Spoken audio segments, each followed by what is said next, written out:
Finally, I won't have to see your face anymore. Freeloader, get out! Haha. You should be grateful that we tolerated your freeloading, parasitic lifestyle until now. I see. I understand. I'll leave then. Thank you for everything until now. I quickly packed my belongings and left the house where I had been living with my in-laws. I noticed my mother-in-law looking at me with the happiest face as I was leaving. I left looking all sorrowful, but only I knew about what awaited this house next. My name is Emily. I'm a 32-year-old who works from home. It has been 5 years since I married John. We lived happily as a couple, but around our 4th year of marriage, things started to change. My previously healthy father-in-law suddenly fell ill, and we had to start caring for him. Therefore, we moved in with my in-laws. We thought we wouldn't have to live with them for quite some time, but John was an only child. With no siblings to rely on, we inevitably ended up taking care of my father-in-law. I even considered quitting my job for caregiving. However, perhaps because my hard work was recognized, I was allowed to work from home and continue working. Life in my in-laws' house started off hectically, but problems soon arose. Yes, it was the harassment from my mother-in-law. The common mother-in-law and daughter-in-law problems that you often hear about also fell on me. Emily, how long are you going to slack off and leave the housework alone?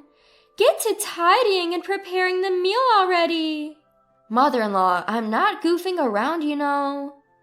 What are you talking about? You're always clicking away at your computer. Surfing the web, you call it? You must be goofing off. Surfing the web? Haha. The idea that being on a computer equals killing time is so old-minded. I was specially granted permission to work from home. I didn't want to waste the skills I had worked hard to acquire, so I worked hard at my job in between household chores and caregiving to maintain my previous income.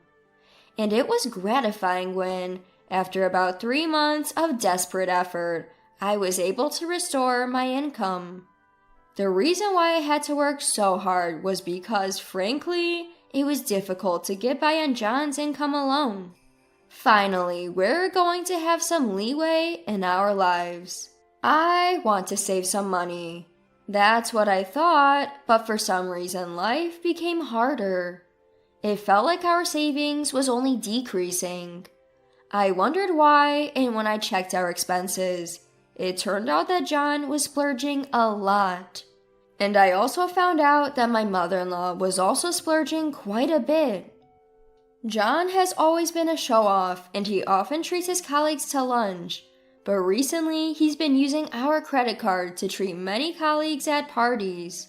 Of course, if you spend more than you put in the house, it's bound to decrease. My mother-in-law, for her part, takes up multiple hobbies at the invitation of her friends, and she unhesitatingly uses money for class fees and expenses for socializing.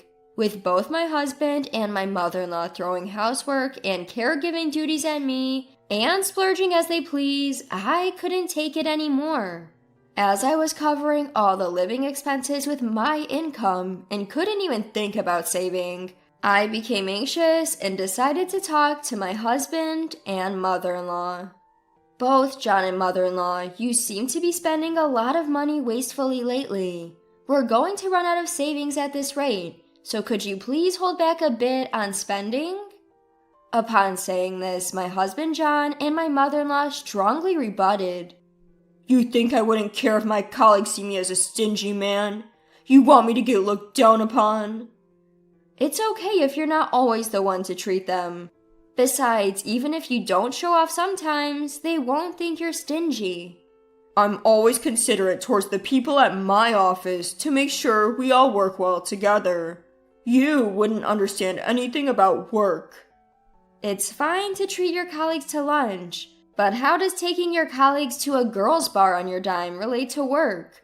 Aren't you just doing it because you enjoy it? How do you know that?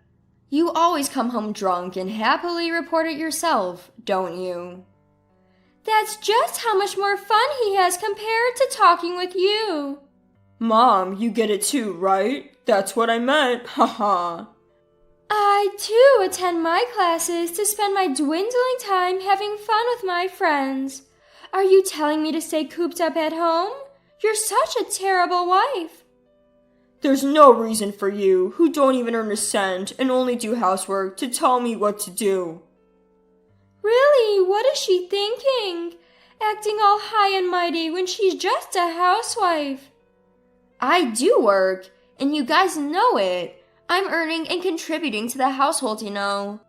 I'm also taking care of your father, not just doing the housework.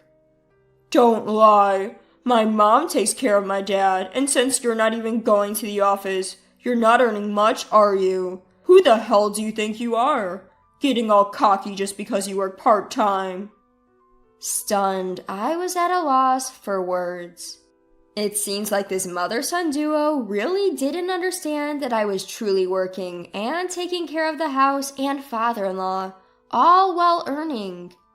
Moreover, my mother-in-law seemed to have told John that she was the one taking care of my father-in-law, making me look like a lazy housewife. I considered leaving several times, but the reason I refrained was, of course, my father-in-law. My father-in-law has always been very kind to me since I got married to John, and he would always say, "Emily, I'm really sorry that a great daughter-in-law like you has to put up with so much." Father-in-law, I don't mind taking care of you. What are you talking about? I do feel guilty about needing care, but I feel even worse about how my wife and son are treating you. You're being taken advantage of, aren't you? Well, yes. With just John's income, we wouldn't be able to maintain a living. I know that it's all thanks to your hard work that we're getting by. Father-in-law, you knew? It turned out that my father-in-law had been aware of the household situation for a long time. And every time he needed care, he would thank me and speak to me with a kind voice. I loved my father-in-law, and I didn't find taking care of him a burden at all. What if I left this house? I was anxious about who would take care of my beloved father-in-law, so I decided to take care of him diligently until he passed away. And about a year later, my father-in-law passed away. During the funeral of my father-in-law, whom I loved so much, I cried the whole time. Seeing me, my mother-in-law coldly said, "Emily, why are you crying so much?" Without shedding a tear, my mother-in-law showed no signs of grieving for my father-in-law. So of course I replied, "What? My father-in-law has passed away. Of course I would be sad. I've been taking care of him all this time." Upon hearing my response, my mother-in-law exploded in anger. "Gosh, as if I didn't take care of my husband at all!" In reality, my mother-in-law heartily took care of my father-in-law. She took advantage of me, doing neither housework nor caregiving, and claimed she was too busy with her hobbies. Despite that, she always found the time to go out. She played the part of the poor mother-in-law being bullied by her daughter-in-law, even pretending to cry in front of relatives. From the outside, it seems like I was a terrible daughter-in-law, to the point where people said, "Please stop being so harsh on your mother-in-law." Some even sided with her and blamed me. I was merely grieving the death of my father-in-law, yet even strangers blamed me. It pissed me off. I chose to stay away from our relatives. Then John, having noticed me, approached me to complain. "So, you embarrassed my mom in front of our relatives, huh?" "What are you talking about? I don't understand. I was just crying and grieving your dad's death. Then your mom came up to me making snide comments. That's all." "I heard you were talking as if she did nothing for my dad." I didn't say such a thing. I was just talking about how sad I was that your dad, who I had been taking care of, passed away. Maybe it sounded like I was blaming your mom because she didn't do anything in reality. Are you looking down on my mom? No, I'm just telling the truth. And if you're so upset, you should have helped me out. Don't you think you could have taken better care of your own dad? Why are you blaming me too? I have nothing to do with this. Nothing to do with this. You're his own son. Didn't you feel any responsibility to take care of him? I had work. It was your job as a housewife to take care of him. That makes no sense. I have work too, so that's unfair. Our argument heated up and was broken up by panicked relatives. Although the argument ended there, my husband and I didn't speak for the rest of the day. Later, after all the funeral-related matters were settled, a lawyer spoke about the inheritance. I'd like to discuss the will concerning the inheritance following your father-in-law's death. It is written that the rights to the family home and the land will go to his son John, while the remaining money will be split evenly between his wife and his daughter-in-law Emily. What? Why would Emily get a part of the inheritance? I'm his wife, right? If John gets the land and the house, shouldn't the rest of the assets all be mine? Your husband expressed his gratitude to Emily, who dedicated herself to his care. It is his wish to leave her part of the inheritance as a token of that gratitude. This is a decision made by your husband, and it cannot be overturned. So that's it. Oh, I see. Emily was only taking care of him because she was after the inheritance. Why would you say that? It must be. Why else would she dedicate herself to caregiving? I've had a good relationship with my father-in-law ever since we got married. I took care of him to repay his kindness. If you think it's impossible, why did you push the caregiving onto me, mother-in-law? How can you belittle me like that? Don't talk crap. I get it now, so keep your mouth shut. With our lawyer present, my mother-in-law couldn't say anything inappropriate, so she continued with a frustrated expression. So he decided that. Well, it's a token of appreciation for caregiving. I guess there's no other way. Then the lawyer continued with the discussion. May I continue? Your father-in-law left a note saying that Emily no longer needs to take care of him. At that moment, my mother-in-law's face, which had been bitter up to then, suddenly lit up with a smile. That's it! That's what it means. I understand now. Huh? What do you mean? Confused by his mother's excitement, my husband seemed completely at a loss. It means that Emily is no longer needed in this house, since she won't have to take care of my husband. The reason for dividing the inheritance was just severance pay, not gratitude. My mother-in-law twisted my father-in-law's will according to her own speculations. My mother-in-law misunderstood my father-in-law's will as my father-in-law and I had intended it to be misunderstood. Actually, there was a discussion between my father-in-law and me while he was still alive. My father-in-law wished to set me free from this house after his death. He planned to use his will to fool my husband and mother-in-law, allowing me to leave the house without any trouble. And just as my father-in-law intended, my mother-in-law, who was completely fooled, is trying to kick me out. While making sure they did not catch on to my true feelings, I pretended to be shocked by the will, saying, "Oh, Father, why would you do such a thing? See, even my husband didn't see you as his precious daughter-in-law. John, you don't need Emily anymore, do you? Just divorce her already." John, you wouldn't say something like divorce, right? I looked at John with tearful eyes. After a long pause, Indeed, it seems better to divorce, he finally said. Me, I've received the family property and Mom has got the money. I don't need to worry about care in the future, and I won't have any trouble with Emily. What? I see. That's how it is. Sorry, but could you leave me? Understood. I guess there's no place for me anymore here. I meekly said as I took a piece of paper from my drawer and handed it to my husband. When we had a fight before, there was one time I went to pick this up.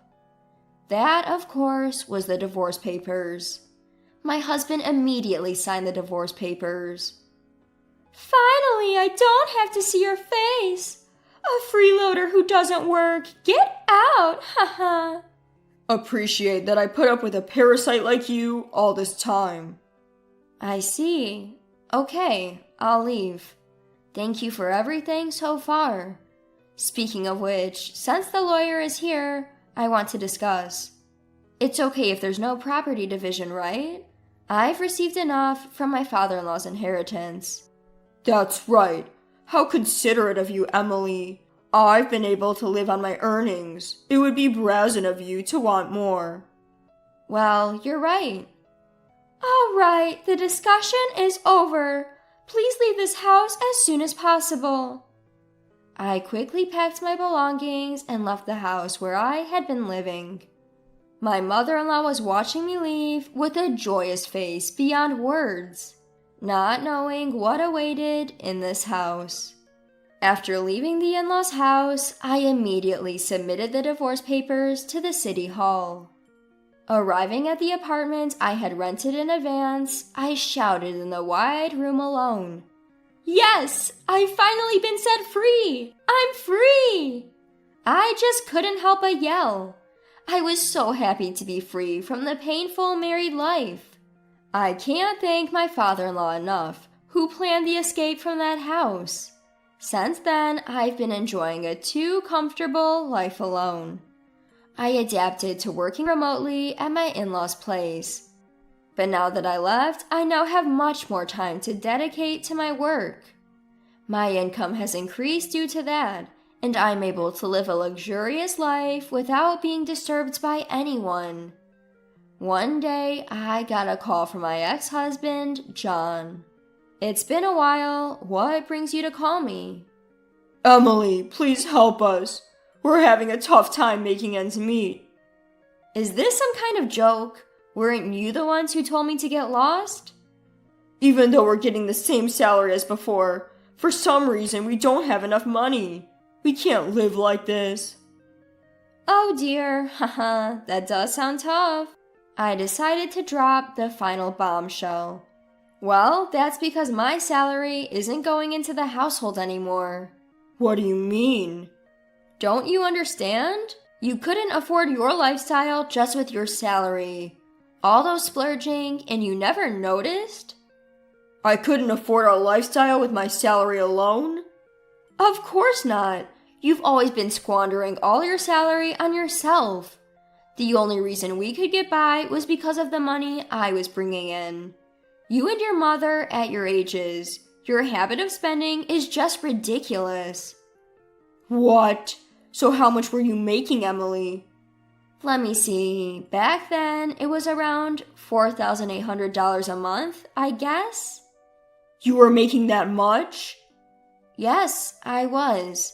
Bet you didn't know that, did you? By the way, now that I don't have any hindrances, I'm making even more. Haha. Even over the phone, I could tell my ex-husband was shaken. Emily, how about we live together again? Huh? It was a mistake to kick you out. It's not too late to start over, right? What are you talking about? It's obvious you're just after my earnings. No, that's not it. I've realized that I still love you, Emily. Don't talk nonsense. I have no desire to return to your place. By the way, what happened to the inheritance your mother received? You should have plenty left from that, right? Well, it's nearly run out. There's no way. She got about $100,000, right? There's no way you could have spent all of it in such a short period of time. We enjoyed shopping and overseas trips. Also, we lost nearly half of it in casinos. Both of you are just hopeless. I'm speechless. I'm a stranger now. I can't do anything about it, and I don't want to. But don't say such cold things. Help us. I don't care. I'm ending this call. Don't call me again. With that, I hung up the phone and immediately canceled the contract of his phone. I have no idea what happened to my ex-husband and ex-mother-in-law after losing all means of communication. However, when I passed by their house nearly a year after that phone call, the place had been demolished. They must have had to let go of the house due to financial troubles. Well, it's none of my business anyway. As for me, I decided to spend my newfound free time on a new hobby and started attending a wine class that I had been interested in. There, I met a man 2 years older than me who was actively pursuing me. After a year and a half of dating, we got married. He's a humble and warm-hearted man who is a rising star at a well-known company and earns a high salary. He respects my work, and we have a happy married life where we respect each other. Lately, I've been thinking that perhaps this reward was a gift from my father-in-law. I've reached my limit. I hate to ask, but can I crash at your place for a few days? Dad had been kicked out of the family home by my sisters and Mom, and now he stood at my doorstep. Seeing Dad, who had always been so strong, talk about reaching his limit, I blamed myself. I'm sorry, Dad. In that moment, as I tried to apologize for my inability to help alleviate his suffering, my husband Ethan spoke up. Let's live with your father-in-law. Are you sure? I turned to Ethan, surprise evident in my voice. Dad, too, could barely hide his shock, his eyes wide open. My name is Emily. I'm 26 years old. Ethan and I started dating in college, and we got married 2 years ago. Our days are filled with a fulfilling work-life balance. Ethan is my best supporter, always by my side. I never thought I'd find someone who gives me such confidence, let alone marry them. As the youngest of 3 sisters, I grew up in an environment where I could never go against my mom and my sisters. I was always the last one in line for attention from Mom, and also the lowest in rank among my sisters. Every time I voiced an opinion, sharp words would come flying back at me. Over time, I stopped expressing myself and started to suppress my feelings. I bore the treatment of being treated like a servant by my mom and my sisters without complaining. I wanted a boy. When I found out you were another girl, I was so disgusted. Grace and Ashley are enough for girls. You're an unwanted child, and yet here you are in this house. If you want to stay here, you have to work. Mom often belittled me like this. Even if you tell me that, how many times have I swallowed my words, the ones I wanted to say back to her? By the time I entered elementary and middle school, I was in charge of most of the household chores, from preparing meals and doing laundry to getting the bath ready. People around me would praise me, saying, "That's impressive," or "You're so responsible." But I only found joy in that at first. It's a given that you do all these things, Mom would say with no words of thanks or praise. Instead, I was constantly being reprimanded for my cooking or the way I folded the laundry. The one who kept me going through all this was Dad. Unlike Mom and my sisters, Dad loved me and respected me. As the only man in the family, Dad was not well liked by Mom and my sisters, and his power within the family was as low as mine. But he always stood up for me. I'm sorry, Emily. You always have to put up with so much.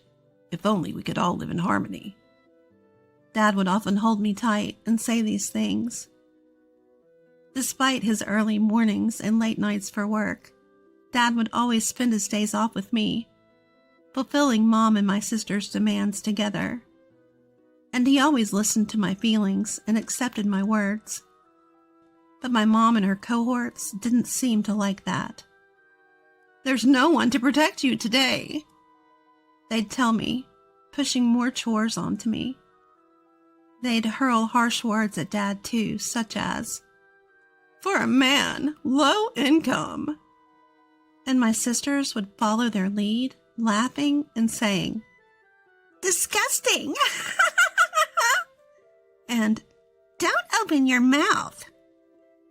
So no matter how much Dad tried to be a pillar of support, I was becoming increasingly frail. Noticing my distress, Dad said something to me when I entered high school. "Emily, study as much as you can, then go to college. Leave this house and live on your own. You, Emily, have so many possibilities. There's no need to endure and stay in this house forever. I want you to live your life." My father urged me. At his words, I felt both elated and anxious. At the time, my eldest sister Grace, 6 years older than me, was attending a private university. Ashley, 4 years older, was at a vocational school. Mom would often ridicule Dad for his low income and tell me, "We're poor because he doesn't bring in money, so you should start working once you graduate from high school." Because of this, I believed our family was financially struggling. Despite that, I worried if Dad was pushing himself too hard, telling me to go to college and live on my own. But Dad insisted there's no need to worry about money. "I feel responsible for making you suffer so much. That's why I don't want you to endure any longer." "Dad." "This is a request from your father. You don't have to worry about anything. Just go to the university you want, study what you want. Find what you love to do. I want you to lead a happy life to make up for the hardship you've been through." I could feel his strong resolve as he gripped my shoulder, his eyes moist with tears. From then on, I devoted myself to the studies I had neglected. Juggling the overbearing instructions from my mom and sisters, I spent all my remaining time studying at my desk. My hard work paid off, and I was accepted into a university. Dad and I embraced each other, sharing the joy of my acceptance. I kept it a secret from Mom and my sisters until the last minute, only announcing my plans to go to college and live alone on the day I was moving. At that time, Grace had already moved out and was living on her own, leaving only Mom and Ashley at home, who showered me with shouts of rage. I endured their harsh words until the end, finally breaking free from them. I kept my new mobile phone, a gift from Dad, a secret, not telling them which university I was going to or where I was going to live. Though I stayed in touch with Dad, I started a life without any involvement with my mom or my sisters. But just because I escaped from them didn't mean my university life was smooth sailing. I wasn't used to speaking my mind, and as a timid person, I was somewhat invisible in my department, unable to make friends. Then, Ethan reached out to me. "What do you think, Emily?" I was surprised when Ethan, the bright and central figure of the group, spoke to me. I was already uncomfortable speaking in front of people, and being put on the spot by him left me speechless. But Ethan pressed me. "You have thoughts, right? Share them. We won't know unless you say something." A person who is pushy and doesn't consider other people's feelings. I initially thought of Ethan as pushy and inconsiderate. But as time passed, I came to see the kindness in Ethan, how he respected people's opinions. Thanks to Ethan, I started to make friends. Before long, I found myself drawn to Ethan, and by our 3rd year, our relationship had progressed to dating. When I started dating Ethan, Dad excitedly congratulated us. And when I found a job, when Ethan and I decided to move in together, and when we decided to get married, Dad celebrated my happiness as if it was his own. But I had always been worried about Dad. Since starting university, I hadn't been home and hadn't seen Dad even once. We stayed in touch, but I was still concerned. Dad was living at that place with Mom and the others. I had no doubt he was still enduring snide comments from Mom and Ashley, still spending his days under their domineering instructions. Dad, I'm happy today because of you. Back then, I was powerless and always needed your help. But things have changed. I'm working now and I'm married. I have someone who supports me. So now it's my turn to help you. Please let me know if you're in any trouble. When I announced my marriage, I told him that. Having learned the importance of expressing my feelings to others since being with Ethan, I was finally able to put into words what I had never been able to tell Dad before. Thank you. Dad replied that way, but until now, 2 years later, Dad never asked me for help. Furthermore, recently, I heard that Grace, who was supposed to be living alone, quit her job and returned to our parents' house. My worry for Dad had only increased. Then one day, the doorbell rang just as I was confiding in Ethan about how worried I was about Dad. December was almost over, and even though it wasn't even 4 p.m., it was already getting dark outside. We had no scheduled deliveries, so we were surprised when we looked at the screen of the intercom. The person shown by the camera was none other than Dad. I rushed to the front door and opened it. Seeing Dad for the first time in 8 years, his cheeks were hollowed out, and there was more white than black in his hair. He looked visibly unwell. I instinctively knew that his sudden visit without any notice wasn't for a casual reason. Dad, what's happened? Please come inside. It must be cold outside. Dad was wearing trousers and a long-sleeve shirt. Even in December, this seemed too thin. Why would he be outside dressed like that? But the reason was revealed from Dad's mouth. Dad was kicked out of the house by Mom and the others. They told me to go buy dessert, so I went to the nearby convenience store. But when I came back, the house was locked. I asked them to open up, but they told me not to come back and didn't let me in. What?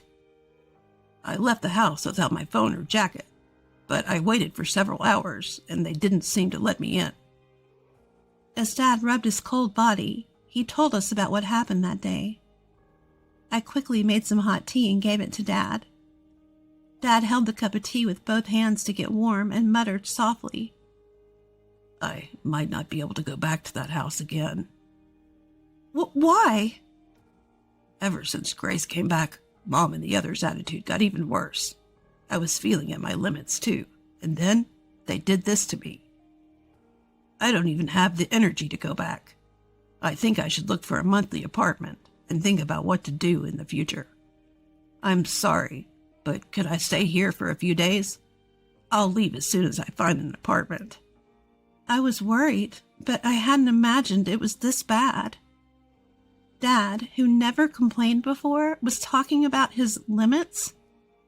I'm sorry, Dad. I was about to apologize to Dad for knowing about his troubles and not being able to do anything when... Let's live with your father. Ethan raised his voice. Are you sure? I turned to my husband in surprise. Dad, too, unable to hide his surprise, opened his eyes wide. Sorry for being blunt, especially since we just met, but your father-in-law doesn't look too healthy. I think it would be best if we lived together to help him recover. Everything else can be figured out later. Of course, only if he's okay with this. Ethan's suggestion left Dad and I with nothing but gratitude. And so, our new life as a trio began.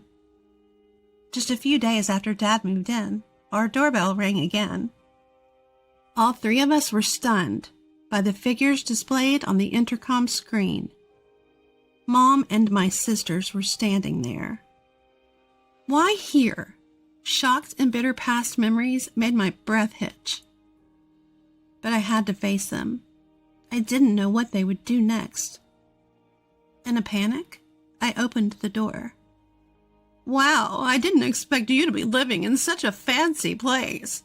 I thought you were scraping by in some rundown apartment. Hearing Mom's voice after such a long time, all I could feel was resentment. Why are you here?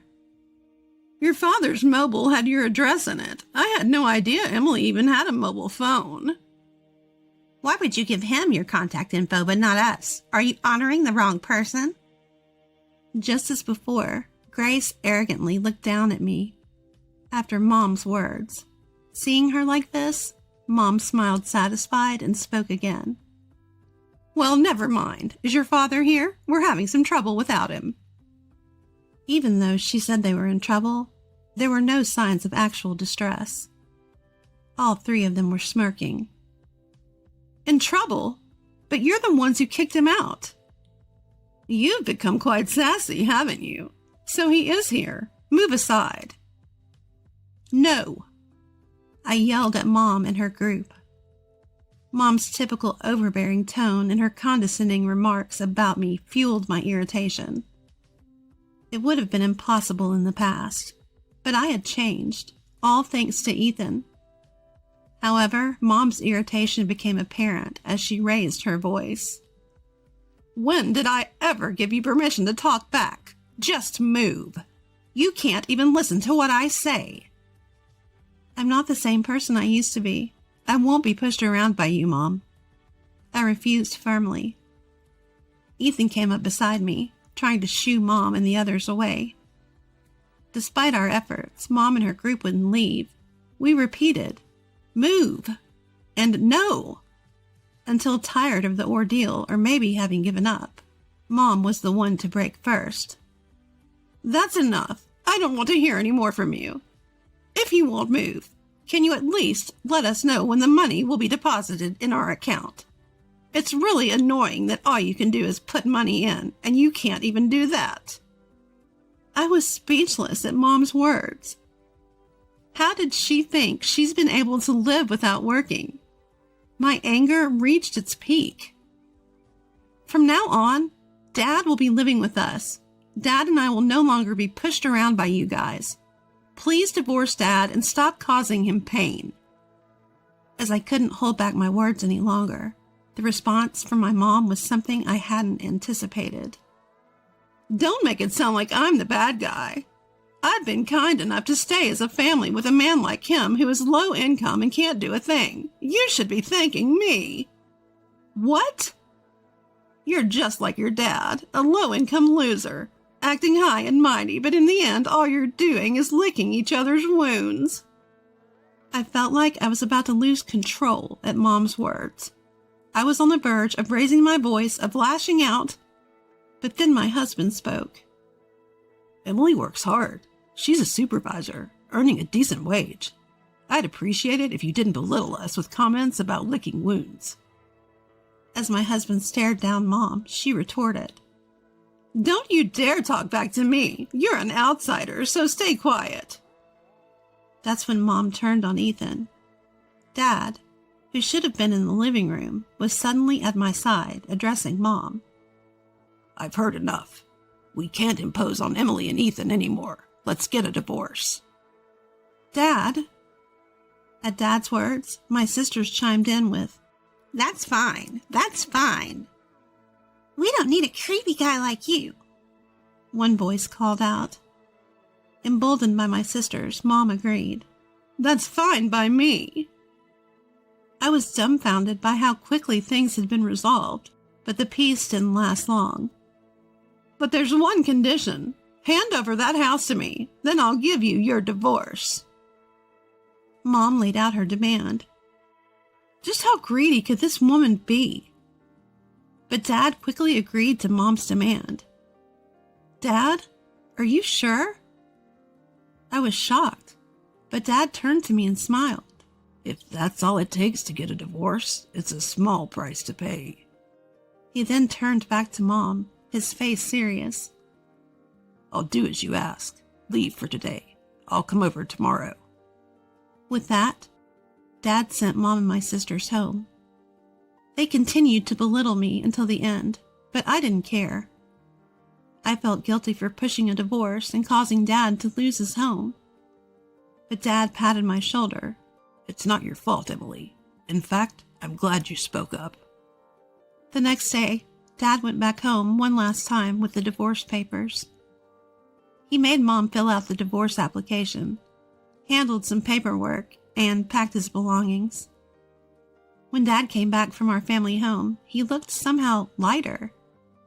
It was sad to see the house go to Mom and my sisters, but if Dad felt relieved, I was okay with it.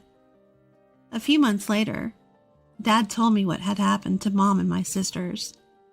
They had taken the family home as part of the divorce settlement and planned to live lavishly by selling it. However, the house was old. The location wasn't great. They couldn't sell the house or land for much, and demolition costs ate into the proceeds. In the end, they were left with almost nothing. Now, without a home or savings, Mom didn't work. Neither did Grace or Ashley have stable jobs. And with Dad gone, the same Dad they ridiculed for his low income status while they leaned on him for living expenses, the trio found themselves in dire straits. They tried seeking help, showed up at our house several times, but we never opened the door to them. Still, they refused to give up, causing commotion at the front porch. I finally had to tell them through the intercom, "If you make any more noise, I'll call the cops." That sent them packing. Now it seems they're barely managing, renting an apartment that's too cramped for 3. Even Mom, who never worked before, was seemingly forced to get a job. That's how desperate they were. Despite all the times they made fun of Dad and I as a trio, they now seem to be constantly bickering among themselves. They appear to be blaming each other for their current circumstances. People rarely change. With neither Dad nor me around anymore, the ones they used to ridicule, they can't help but find someone else to target. It seems they're destined to lead lives filled with both physical and emotional poverty. Meanwhile, our lives have taken the polar opposite trajectory. Despite all their mockery about Dad being low income, he had actually been trading stocks for years, amassing a fortune. We only learned about this after the divorce was finalized. Dad feared that if any information leaked out, the trio would try to seize his assets, so he had decided not to mention it until the divorce was over. That's probably why he didn't mind giving up the family home. Now we're living comfortably in a new house that Dad built with his wealth. He quit his job to focus on his stocks. My husband and I have jobs too, so we're not struggling financially. We support each other while each maintaining our own financial independence. We hope to build the loving family that we couldn't have when we were young, from here on out.